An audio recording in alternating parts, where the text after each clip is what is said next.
উত্তরাখণ্ডের রামনগর সিটি থেকে 14 কিলোমিটারের ডিস্টেন্সে গর্জিয়া টেম্পল বা গিরিজা দেবীর মন্দির।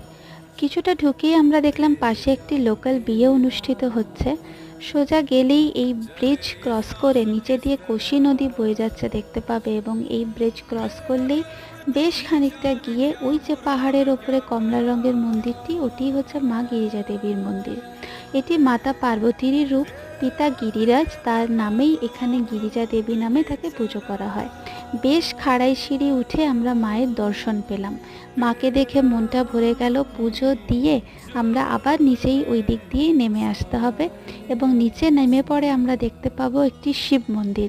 বলে নাকি এই ভৈরব বাবাই নাকি এই মায়ের মন্দিরকে সবসময় রক্ষা করেন।